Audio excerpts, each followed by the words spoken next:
Hello students, my name is Atulya Kumar, Assistant Professor BBD ITM Lucknow. In this lecture series, we are studying strength of material, or we can say introduction to solid mechanics. Today's lecture we will discuss about thermal stress. It is a very important topic for a civil engineering student because in environment, whenever we are using a structure, structures are made of different types of material, and each material behaves different with respect to change in temperature due to if we do not properly consider this thermal stress conditions or the coefficient whatever we will study in this lecture, it may result to the failure of a structure. So we will study this topic in a very detailed and in a very explained manner. Okay. So, the contents of today's lecture are thermal stress itself. So, let us start. What is thermal stress? Basically, जब भी हम कोई structure use करते हैं तो उसकी कुछ ना कुछ कोई ना कोई मटेरियल से वो बना होता है और हर एक मटेरियल का डिफरेंट कंडीशंस में अपना बिहेवियर होता है। उसी बिहेवियर के स्टडी के लिए हम लोग स्ट्रेंथ ऑफ मटेरियल को पढ़ रहे हैं। अभी फिलहाल हम लोग उसी की डिस्कशन कर रहे हैं। तो हम लोग ने देखा था कि जब लोड आ रहा होगा डिफरेंट टाइप्स के क्रॉस सेक्शन से जब बॉडी बना हुआ है तब उसके ऊपर में जो लोड आ रहा है उसकी वजह से उसमें क्या चेंजेस हो रहे हैं, उसमें कितनी एलोंगेशन आ रही है, कितनी स्ट्रेन आ रही है। लेकिन एक इंपॉर्टेंट फैक्टर होता है कि अगर इन्वायरमेंट में टेम्परेचर चेंज हो रहा है, अगर इन्वायरमेंट में टेम्परेचर चेंज हो रहा है तो उसकी वजह से क्या चेंज आएगी। जैसे एग्जाम्पल लेते हैं, बहुत ही सिंपल सा एग्जाम्पल है, आइस क्यूब जो होती है, आइस क्यूब पे जब वो 0 डिग्री सेल्सियस से नीचे रहता है तो वो अपना ओरिजिनल शेप मेंटेन करके रखता है, यानी कि एक क्यूबॉइड का शेप मेंटेन करता है। लेकिन जैसे ही उसमें टेम्परेचर हम लोग बढ़ाना शुरू करते हैं उसके अंदर में डिफॉर्मेशन इन द सेंस वो मेल्ट होना शुरू हो जाता है, उसकी शेप डिफॉर्म होनी शुरू हो जाती है और वो एक इम्प्रॉपर शेप में आ जाता है। सेम बात होती है किसी भी बिल्डिंग मटेरियल का, कंस्ट्रक्शन मटेरियल का, चाहे हम स्टील की बात कर रहे हो, चाहे हम कंक्रीट की बात कर रहे हो, एग्रीगेट की बात कर रहे होंगे, सीमेंट की बात कर रहे होंगे, वाटर की बात कर रहे होंगे, हर एक बॉडी, हर एक चीज़ टेम्परेचर के चेंज में अपना बिहेवियर चेंज करता है, अपना बिहेवियर चेंज कर रहा होता है। एग्जाम्पल की बात करते हैं कि हम लोगों को पता है कि स्टील जो फॉर्म होता है वो एक मोल्टेन मैग्मा से फॉर्म होता है, एक मोल्टेन स्टील का जो लिक्विड होता है उससे फॉर्म होता है हम लोगों की स्टील। तो उसके लिए क्या होता है कि पहले उसको मेल्ट किया जाता है, मेल्ट करने के बाद में उसे कूल डाउन किया जाता है, तब जाके वो एक स्ट्रॉन्ग शेप लेता है। इसका मतलब टेम्परेचर चेंज हुआ। अगर हम वाइस वर्सा करें और स्टील में टेम्परेचर बढ़ाए यानी कि उसे हीट करने की कोशिश करें तो ऑब्वियस सी बात है वो इलोंगेट होना शुरू करेगा, पिघलना शुरू करेगा और वो इलोंगेट होना शुरू हो जाएगा। ठीक है, ये डिफरेंट टाइप ऑफ मटेरियल, मतलब गोल्ड जैसे हम लोग जब गोल्ड के ऑर्नामेंट बनाते हैं तो गोल्ड ऐसा नहीं कि ऑर्नामेंट के शेप में आता है, उसका एक पत्थर की तरह एक मिनरल है तो एक रॉक के शेप में रहता है। हम उसे मेल्ट करके हाई टेम्परेचर में उसे डिज़ाइन करते हैं और क्राफ्ट करते हैं। तो इसका मतलब है कि थर्मल का यानी कि हीट का और टेम्परेचर चेंज का कहीं ना कहीं इंपॉर्टेंट है। तो थर्मल स्ट्रेस जो होता है, thermal stress are the stress induce in a body due to change in temperature. Thermal stress जो होता है वो स्ट्रेस होता है जो कि किसी भी बॉडी में इंड्यूस होता है, फॉर्म होता है, किसकी वजह से, टेम्परेचर की चेंज की वजह से। थर्मल स्ट्रेस बॉडी में सेट नहीं किया जाता है।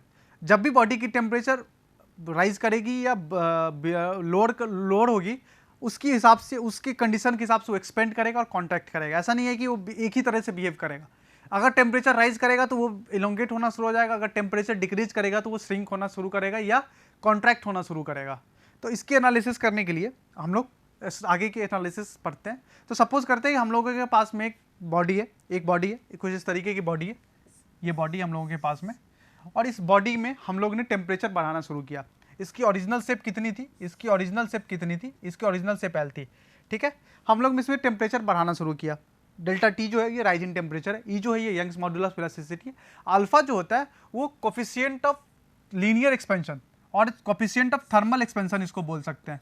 Coefficient of thermal expansion, coefficient मतलब टेम्परेचर की वजह से जब भी एक्सपेंशन होगा या कॉन्ट्रैक्शन होगा तो अल्फा रिप्रेजेंट करेगा कि कितना एक्सपेंड होना है या कितना कॉन्ट्रैक्ट होना है पर डिग्री सेल्सियस में। इसकी जो यूनिट लिखी जाती है वो पर डिग्री सेल्सियस में लिखी जाती है, पर डिग्री सेल्सियस मतलब 1 डिग्री। जैसे स्टील के केस में अल्फा की वैल्यू होती है 1.2 इंटू 10⁻⁻³ पर डिग्री सेल्सियस, मतलब इतना डिफॉर्मेशन होगा वो 1 डिग्री टेम्परेचर चेंज होने में या 1 डिग्री टेम्परेचर डिक्रीज होने में इतना कॉन्ट्रैक्शन होगा। ये रिप्रेजेंट कौन करता है, ये अल्फा रिप्रेजेंट करता है, जिसको हम लोग कोफिशिएंट ऑफ थर्मल एक्सपांसन बोलते हैं। डीएल जो होता है वो चेंज इन लेंथ होता है। अब यहाँ पे 2 केस आती है। थर्मल स्ट्रेस ऐसे इंड्यूस नहीं होता जब तक हम किसी मटेरियल को रेस्ट्रिक्ट नहीं करेंगे या उसके ऊपर पे जब तक कोई रेसिस्टेंस नहीं लगेगा तब तक स्ट्रेस जनरेट नहीं होगा। तो अगर ये सपोज करते हैं ये हमारी बॉडी है, ठीक है, ये हमारी बॉडी है और इस बॉडी में हमने टेम्परेचर बढ़ाना शुरू कर दिया, टेम्परेचर इंक्रीज करते चले गए। ऐसा नहीं है कि टेम्परेचर इंक्रीज करे तो थर्मल स्ट्रेस, ये बॉडी डिफॉर्म करेगी, फ्री बॉडी है, डिफॉर्म करेगी, ये एक्सपेंड करेगी जब टेम्परेचर बढ़ रहा होगा, लेकिन स्ट्रेस जनरेट नहीं हो रहा होगा, थर्मल स्ट्रेस डेवलप नहीं हो रहा। क्यों? क्योंकि इसे रोकने वाला कोई है ही नहीं। जब तक कोई इसे रेसिस्ट नहीं करेगा तब तक में ये उस पर फोर्स, जब तक उसके अगेंस्ट में रेसिस्टेंस उस वर्क डन नहीं करेगा तब तक में स्ट्रेस जनरेट नहीं होने वाला है। इसका मतलब कि ये फ्री एक्सपेंशन हो रहा होगा। और फ्री एक्सपेंशन के केस में अगर आपको फ्री एक्सपेंशन कैलकुलेट करना होगा किसी भी बॉडी का थर्मल एक्सपेंशन, उसकी फॉर्मूला होती है alpha delta T. Free expansion represent कर रहा होगा, free expansion alpha delta T free strain represent कर रहा होगा, जिसको हम लोग बोल सकते हैं थर्मल स्ट्रेन। इसको हम लोग क्या बोलते हैं? Thermal strain. और अगर फ्री एक्सपेंशन की बात करें, अगर हम लोग फ्री एक्सपेंशन की बात करें तो फ्री एक्सपेंशन इसी से निकलेगा, क्योंकि स्ट्रेन है तो स्ट्रेन होता है डेल्टा एल अपॉन एल। तो फ्री एक्सपेंशन की अगर हम बात करें, अगर फ्री एक्सपेंशन की बात कर रहे हैं हम लोग टेम्परेचर चेंज की वजह से, तो ये होता है alpha delta T into L. Alpha क्या है? Coefficient of thermal expansion. Delta T क्या है? Change in temperature. एल क्या है? Original length. ये क्या हो रहा है? फ्री एक्सपेंशन, मतलब जब कोई रेसिस्टेंस नहीं है, जब कोई स्ट्रेस डेवलप नहीं हो रहा, तब कितना एक्सपेंशन है इस पर्टिकुलर बॉडी का या इस मटेरियल का। ओके, अब बात आती है कि इसमें स्ट्रेस कैसे जनरेट होगा। स्ट्रेस जनरेट कब होगा? थर्मल स्ट्रेस तब जनरेट होगा जब कोई ना कोई रेस्ट्रिक्शन होगा, तभी जाके थर्मल स्ट्रेस डेवलप होगा। यानी कि सपोज करते हैं कि यहाँ पे हमने इसको कन्फाइन कर दिया इस बॉडी को कि आपको इतनी दूर में रहना है, तब जाके यहाँ थर्मल स्ट्रेस डेवलप शुरू होगा। क्यों? क्योंकि ये बॉडी टेम्परेचर इंक्रीज होने की वजह से क्या होगी? वो एक्सपैंड करना चाहिए, वो बढ़ना चाहिए। ये एक्सपांड होना चाह रहा होगा क्योंकि हम टेम्परेचर बढ़ा रहे हैं, लेकिन एक्सपांसन को रोक कौन रहा है? ये दोनों साइड से जो सपोर्ट है, ये दोनों सपोर्ट एक्सपांसन को रोक रहा है। तो इस सपोर्ट पे एक स्ट्रेस फील हो रहा होगा, एक स्ट्रेस एक्ट कर रहा होगा। वो स्ट्रेस जो होगा वो थर्मल स्ट्रेस होगा। उसकी वैल्यू कितनी होगी? तो हमें पता है कि थर्मल स्ट्रेन की वैल्यू कितनी होती है? Alpha delta T into L. Thermal strain की वैल्यू कितनी होती है? अल्फा डेल्टा टी होता है थर्मल स्ट्रेन की वैल्यू। तो हमें पता है कि सिग्मा इक्वल टू होता है E into epsilon. Sigma equal to E into epsilon, जहाँ पे सिग्मा जो स्ट्रेस होता है, ई जो होता है मॉड्यूलस ऑफ इलास्टिसिटी होता है, एप्साइलन जो होता है स्ट्रेन है।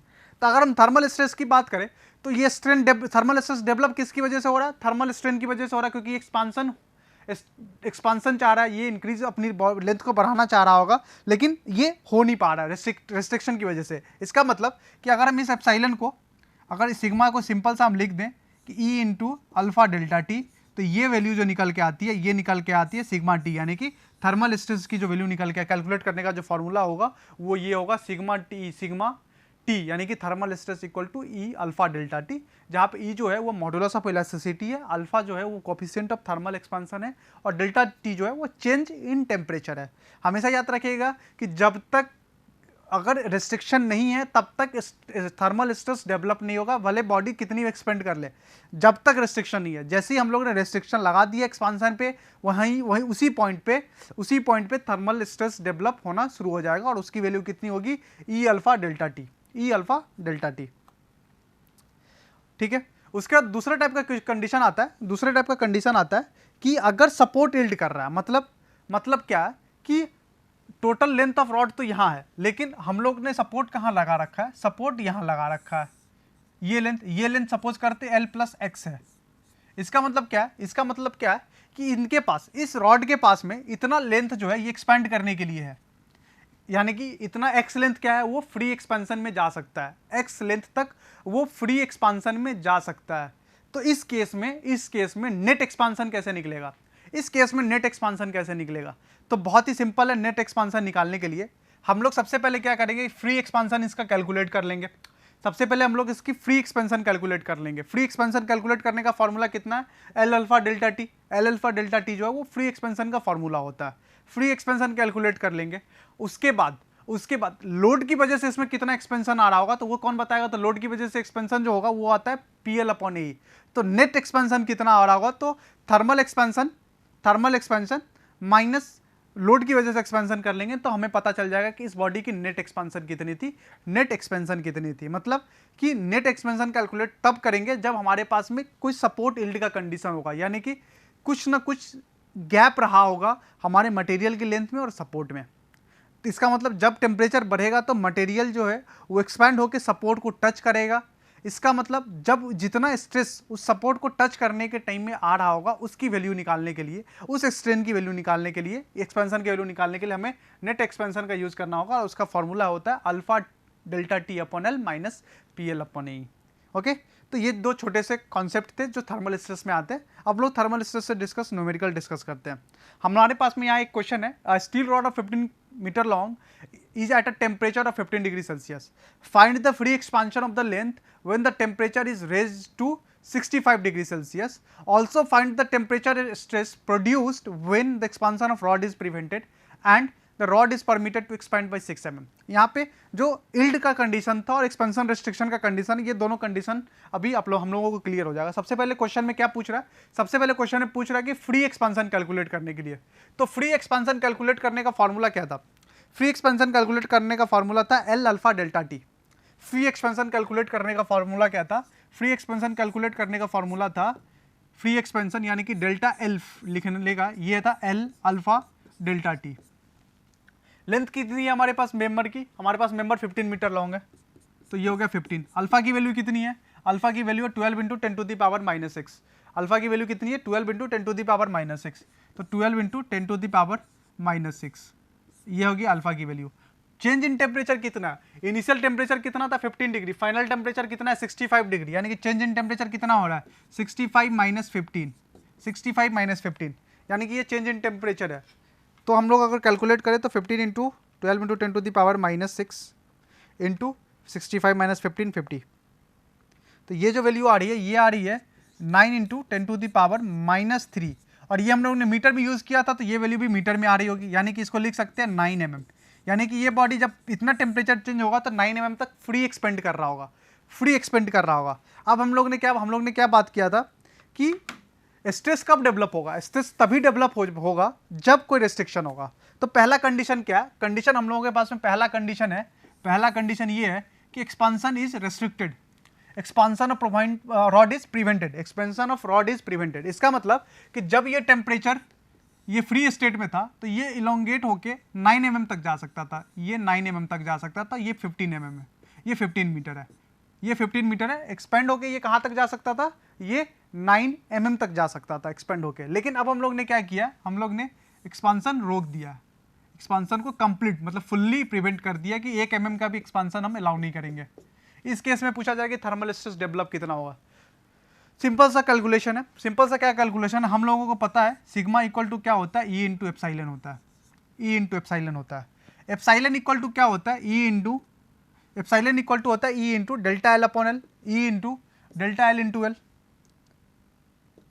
E into delta L into L, delta L into L.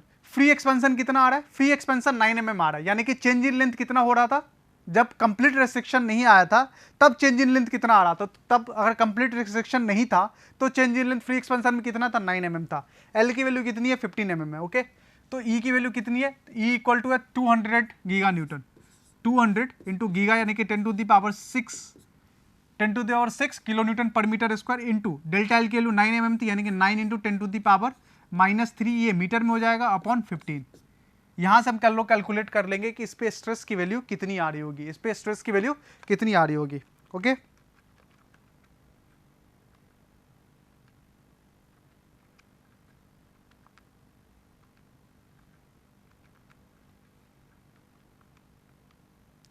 इस पे जो स्ट्रेस की वैल्यू आ रही है ये आ रही है kilo newton per metre square. इतनी स्ट्रेस इस पे डेवलप हो रही है, इतनी स्ट्रेस डेवलप हो रही है। कब, कहाँ डेवलप हो रही है? जब ये इस सपोर्ट पे डेवलप हो रही है। कितनी stress? 120,000 kilo newton per metre square, यानी कि 1,20,000 kilo newton per metre square की स्ट्रेस ये डेवलप कर रहा होगा किस पे? सपोर्ट पे। अब सेकंड कंडीशन देखते हैं। सेकंड कंडीशन में इन्होंने क्या बताया? सेकंड कंडीशन कुछ इस तरीके से हम लोगों के पास में, सेकंड कंडीशन कुछ इस तरीके से है कि हमारे पास ये रॉड था, हम लोग ने यहाँ पे एक सपोर्ट लगा रखा था, एक सपोर्ट यहाँ पे था, ये हम लोगों के पास रॉड है, दूसरा सपोर्ट जो है वो यहाँ कहीं पे है, ये कहीं पे है, ठीक है। और ये कितना एक्सपेंड करने वाला है? ये है कि when the expansion is permitted to expand by 6 mm, 6 mm expand कर रहा होगा। अब हमसे पूछा जा रहा है कि जब 6 mm हम लोग ने अलाउ किया है कि 6 mm तक आप एक्सपेंड कर सकते हैं, तो इस पे स्ट्रेस की वैल्यू कितनी आएगी, हम लोगों को ये कैलकुलेट करना है। तो इसको कैलकुलेट करने का बहुत ही सिंपल सा तरीका है। क्या तरीका है, नेट एक्सपेंशन कितना था, फ्री एक्सपेंशन कितना था, डेल्टा फ्री लिख रहे हैं, डेल्टा फ्री कितना था इस रॉड इस कंडीशन के लिए 9 mm था। हम लोग ने फ्री कितना अलाउ कितना किया है, तो डेल्टा अलाउ लिखते हैं। हम लोग ने अलाउ किया है 6 mm का, तो ये रोक कितना रख रहा है, कितना रोक रहा है, कितना रिस्ट्रिक्ट हो रहा है, तो 3 mm एक्सपांसन हम लोग रोक पा रहे हैं। 3 mm एक्सपांसन हम लोग क्या कर रहे हैं, रोक पा रहे हैं। क्यों, कैसे रोक पा रहे हैं, क्योंकि डेल्टा प्रिवेंटेड कितना प्रिवेंट हो रहा है, तो 9 - 6, ये 3 mm एक्सपांसन हम लोग क्या कर रहे हैं, प्रिवेंट कर रहे हैं। 3 mm एक्सपांसन हम लोग रोक पा रहे हैं। इसका मतलब जो थर्मल स्ट्रेस इंड्यूस्ड हो रहा होगा वो कौन से एक्सपेंशन से हो रहा होगा, जो 3 mm हम लोग रोक पा रहे हैं, रेस्ट्रिक्ट कर पा रहे हैं, इसी की वजह से आ रहा होगा ये थर्मल स्ट्रेस। क्योंकि थर्मल स्ट्रेस तभी तो होगा जब हम लोग रिस्ट्रिक्शन लगाएंगे। कितने पे रिस्ट्रिक्शन लगा रहे हैं, 6 mm तक तो हम लोग अलाउ कर रहे थे कि आप 6 mm तक एक्सपेंड कर सकते हैं, लेकिन जैसे ही ये 6 mm एक्सपेंड होकर आएगा तो ये इस कंडीशन पे पहुंच जाएगा, इस पॉइंट पे पहुंच जाएगा और सपोर्ट इस पर स्ट्रेस लगाना शुरू कर देगा। तो यानी कि इस 3 mm की वजह से इसको स्ट्रेस देखने को मिल सकता है। तो स्ट्रेस कैसे निकालेंगे, फिर से वही formula, sigma equal to E into epsilon,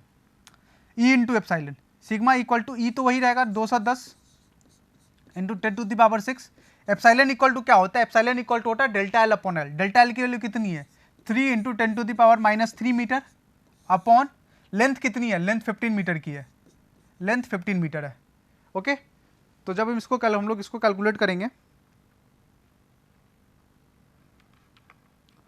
तो ये वैल्यू आ रही है 40,000 kilo newton per metre square, 40,000 kilo newton per metre square, 40,000 kilo newton per metre square. इस पे नेट एक्सपांसन देखने को मिल रहा है, नेट स्ट्रेस देखने को मिल रहा है, थर्मल स्ट्रेस, जब ये बॉडी को रेस्ट्रिक्ट कर दिया गया था बस 6 mm अलाउ करके, 6 mm से ज़्यादा का परमिशन नहीं था आपको एक्सपेंड होने का। इसका मतलब इस एग्जांपल से थर्मल स्ट्रेस का जो कॉन्सेप्ट रहा होगा वो क्लियर हो गया होगा कि थर्मल स्ट्रेस डेवलप कब नहीं होगा, जब फ्री एक्सपेंशन होगा, कोई रेस्ट्रिक्शन नहीं होगा, तब थर्मल स्ट्रेस डेवलप नहीं होने वाला।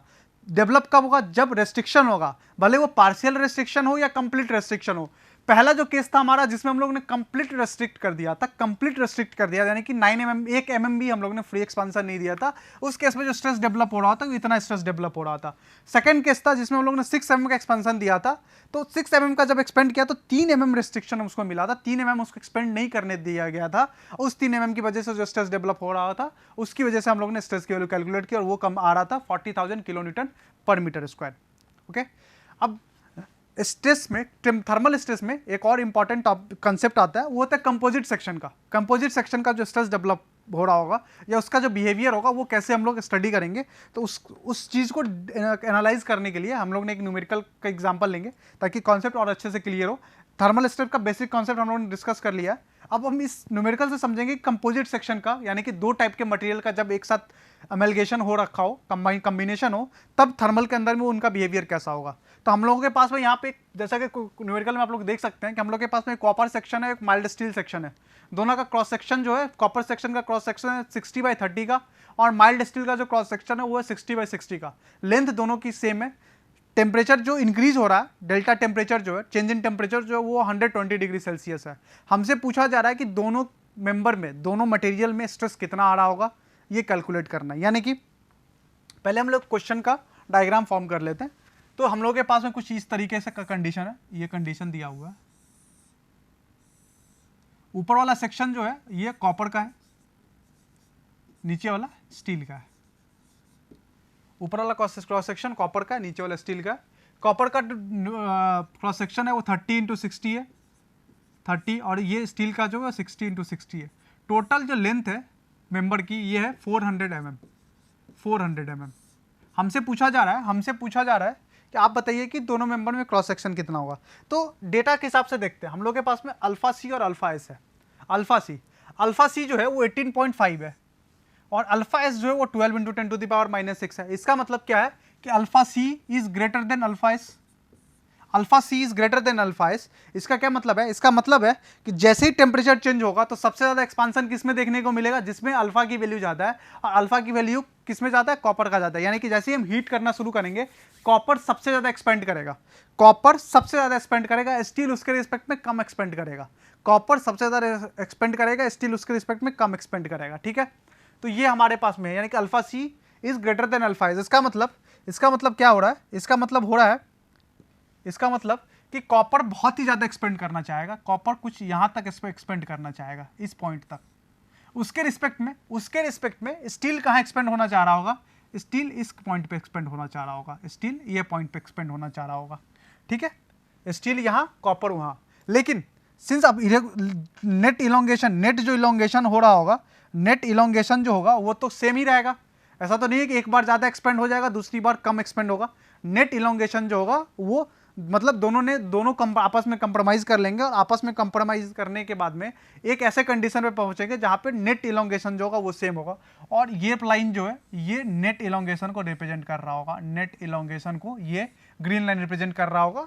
यानी कि ये कंबाइन मतलब कंप्रोमाइज करके है कि ठीक है, आप ज्यादा एक्सपेंड कर रहे हैं, हम कम एक्सपेंड कर रहे हैं, इसका मतलब ठीक है कॉम्बिनेशन में हम लोग नेट इतना एक्सपेंशन दे रहे होंगे इस पर्टिकुलर। यानी कि ये जो है ये कॉमन ग्रीन लाइन जो है कॉमन एक्सपेंशन बता रहा है, कॉमन एक्सपेंशन। ठीक है, हम इसका नेमिंग कर देते हैं, ये पी क्यू एम, ये पी क्यू, ये एन। हम लोगों के पास में ये कंडीशन है, ये हम लोगों के पास में कंडीशन है। तो अब यहाँ पे एनालिसिस करने की बात है, यहाँ पे इस पॉइंट को देखेंगे हम लोग। कॉपर जो है वो एक्सपेंड कर रहा होगा, कॉपर एक्सपेंड कर रहा है, ज़्यादा एक्सपेंड कर रहा है, तो वो चाह रहा होगा कि स्टील को वो अपने साथ लेते चला जाए, स्टील को भी अपने साथ लेता चला जाए। इसका मतलब कि ये कॉपर ज़्यादा एक्सपेंड कर रहा है, ये कॉपर जो है, ये कॉपर है, ठीक है, ये ज़्यादा एक्सपेंड कर रहा है, तो ये चाह रहा होगा कि स्टील भी इसको फॉलो करे, स्टील भी इसको फॉलो करे। इसका मतलब स्टील के अंदर, स्टील के ऊपर में कौन सा लोड स्ट्रेस जा रहा होगा? ये टेंसाइल स्ट्रेस क्रिएट कर रहा होगा। क्यों? क्योंकि कॉपर उसको अपने साथ पुल करते हुए ले जा रहा होगा, तो टेंसाइल लोड आ रहा होगा। सेम पॉइंट पे, सेम कंडीशन पे स्टील चाह रहा होगा कि वो कॉपर को वापस रोक के रखे, कॉपर को एक्सपेंड न करने दे, रोक के रखे। तो कॉपर पे ये स्टील कौन सा लोड लगा रहा होगा? एक कंप्रेसिव लोड लगा रहा होगा, एक कंप्रेसिव लोड लगा रहा होगा। ये टेंसाइल और कंप्रेसिव की वजह से ये नेट डेवलप हो रहा है। पीक जो क्यू पोजीशन देख रहे हैं हम लोग, जो क्यू पोजीशन देख रहे हैं वो नेट पोजीशन डेवलप हो रहा होगा। किसकी वजह से? ये कंप्रेसिव और टेंसाइल। कॉपर चाह रहा होगा कि हम स्टील को खींच के ले जाएं आगे की तरफ, स्टील को आगे की तरफ, यानी कि स्टील पे कौन सा लोड एक्ट हो रहा होगा? स्टील पे टेंसाइल आ रहा होगा। वहीं पे स्टील सोच रहा होगा कि कॉपर को ज़्यादा एक्सपेंड ना होने दे, कॉपर को ज़्यादा एक्सपेंड ना होने दे। इसकी वजह से वो कॉपर को खींच के अपनी ओर रख रहा होगा, और अपनी ओर रखने का मतलब है उसके ऊपर में एक कंप्रेसिव फोर्स आ रहा होगा, एक कंप्रेसिव फोर्स आ रहा होगा। ठीक है, जिसकी वजह से एक नेट एक्सपेंशन मिला। तो अगर हम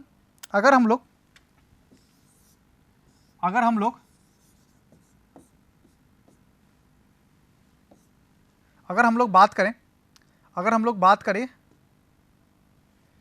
कॉपर के नेट एक्सपेंशन की, यानी कि अगर हम लोग बात करें एप्सिलॉन सी की, अगर हम लोग एप्सिलॉन सी की बात करें, तो एप्सिलॉन सी की का अगर हम बात करेंगे तो एप्सिलॉन सी इक्वल टू क्या हो जाएगा? एप्सिलॉन सी इक्वल टू क्या हो जाएगा? तो एप्सिलॉन सी का जो नेट एक्सपेंशन हो जाएगा, ये एक्सपेंशन है क्यू एम का, क्यू एम बाई एल। और इसकी वैल्यू कितनी हो जाएगी? इसकी वैल्यू हो जाएगी P M minus P Q upon L. इसको इस तरीके से भी लिख सकते हैं, P M upon L minus P Q upon L. P M upon L minus P Q upon L का मतलब क्या है, इसको समझते हैं। P M minus P Q upon L का मतलब क्या है, हम लोग इसको समझते हैं। इसका मतलब क्या है? इसका मतलब ये है, P M minus P M by L minus P Q upon L. PM by L जो है वो थर्मल फ्री एक्सपेंशन की बात कर रहा है, थर्मल फ्री एक्सपेंशन की बात कर रहा है। यानी कि ये क्या हो जाएगा? ये हो जाएगा alpha C delta T upon L, alpha C delta T upon L. ये फ्री एक्सपेंशन की बात कर रहा है। नेक्स्ट क्या बात कर रहा होगा? नेक्स्ट क्या चल रहा होगा? नेक्स्ट चल रहा होगा ये पी क्यू। पी क्यू क्या है? पी क्यू क्या है? पी क्यू जो है वो कंबाइंड स्ट्रेस है, नेट स्ट्रेस है। तो नेट स्ट्रेस को फिलहाल जो है हम लोग एप्सिलॉन लिख के हम लोग रख सकते हैं, नेट स्ट्रेस को हम लोग एप्सिलॉन लिख के रख सकते हैं। ठीक है, ओके। नेक्स्ट उसके बाद बात करेंगे स्टील के लिए। स्टील के लिए बात करेंगे, epsilon S. Epsilon S equal to क्या हो जाएगा, एप्सिलॉन एस इक्वल टू क्या हो जाएगा, एप्सिलॉन एस जो हो जाएगा वो ये पोर्शन हो जाएगा N Q by L. Epsilon S जो हो जाएगा ये क्या हो जाएगा, ये एन क्यू बाई एल हो जाएगा। एप्सिलॉन एस इक्वल टू क्या हो जाएगा, एन क्यू बाई एल। इसका मतलब ये क्या हो जाएगा, P Q by L minus P N by L, P N minus P N by L. P Q by L क्या है, P Q by L combined strain है, कंबाइंड लिखते हैं, कंबाइंड स्ट्रेन है यानी कि एप्सिलॉन हो जाएगा। और पी एन क्या था, पी एन जो था, पी एन ये एक्सपेंशन कौन सा एक्सपेंशन है, ये फ्री एक्सपेंशन था। किसका फ्री एक्सपेंशन, किसका था, फ्री एक्सपेंशन स्ट्रेन स्टील का था टेम्परेचर की वजह से, यानी कि क्या हो जाएगा, ये alpha S delta T upon L हो जाएगा, alpha S delta T upon L हो जाएगा। जब हम इन दोनों इक्वेशन को, अगर जब हम इन दोनों इक्वेशन को देखें, जब हम इन दोनों इक्वेशन को देखें तो इन दोनों इक्वेशन को देखने पे हम लोगों के पास में एक नेट इक्वेशन बन के आ रहा है, एक नेट इक्वेशन बन के आएगा। और वो इक्वेशन बन के आएगा कि epsilon S plus epsilon C equal to alpha C minus alpha S delta T. ये एक इक्वेशन बन के आएगा, epsilon S plus epsilon C into alpha C minus alpha C. ये कौन सा इक्वेशन, एक इक्वेशन नंबर 1 और ये इक्वेशन नंबर 2। इन दोनों इक्वेशन को जब हम लोग अरेंज करेंगे तो हम लोगों के पास में ये कुछ इक्वेशन बन के आ रहा होगा, ये इक्वेशन बन के आ रहा होगा, epsilon S plus epsilon C into alpha C minus alpha S upon delta T. कैसे इक्वेट करेंगे, तो बस ये दोनों जो कॉमन एक्सपेंशन था वो तो दोनों में सेम रहेगा, कॉमन एक्सपेंशन दोनों में सेम रहेगा, कॉमन एक्सपेंशन दोनों में सेम रहेगा इसकी वजह से। ठीक है, अब तो एक इक्वेशन हम लोग के पास में इक्वेशन नंबर 3 आ गया। इस इक्वेशन तो सॉल्व नहीं होगा, क्यों, क्योंकि हम लोगों के पास में अननोन ज़्यादा है, हम लोग को स्ट्रेस दोनों बार में निकाल लेते हैं। दूसरा इक्वेशन क्या होगा, जैसा कि हम लोगों को पता है कि जितना कॉपर पे कंप्रेसिव स्ट्रेस लग रहा होगा उतना ही स्ट्रेस स्टील पे आ रहा होगा। यानी कि इसको लिख सकते हैं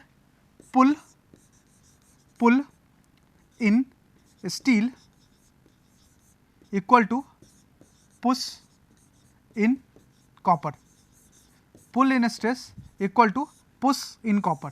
यहाँ से इस इक्वेशन का मतलब क्या हुआ कि जैसे कि हम लोग का जो टोटल नेट जो एक्सपेंशन है, कंबाइंड एक्सपेंशन जो है वो सेम है।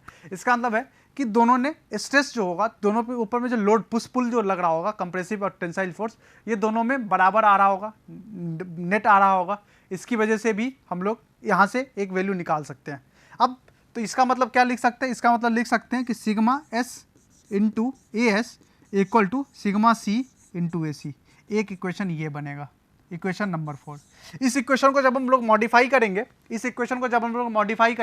तो एप्सिलॉन एस को क्या लिख सकते हैं, एप्सिलॉन एस को लिखा जा सकता है, इस इक्वेशन को हम लोग मॉडिफाई कर रहे हैं तो एप्सिलॉन एस को लिख सकते हैं sigma S upon E S plus epsilon C को क्या लिख सकते हैं, sigma C upon E C equal to क्या हो जाएगा, इक्वल टू हो जाएगा alpha C minus alpha S into delta T, alpha C minus alpha S into delta T.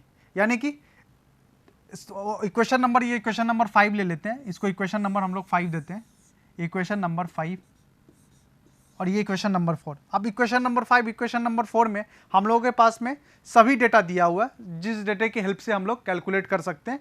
तो यहाँ से हम लोग सिग्मा एस और सिग्मा सी, यहाँ से भी हम लोग सिग्मा एस और सिग्मा सी दोनों की वैल्यू कैलकुलेट कर सकते हैं इन दोनों इक्वेशन की हेल्प से। Okay, thank you.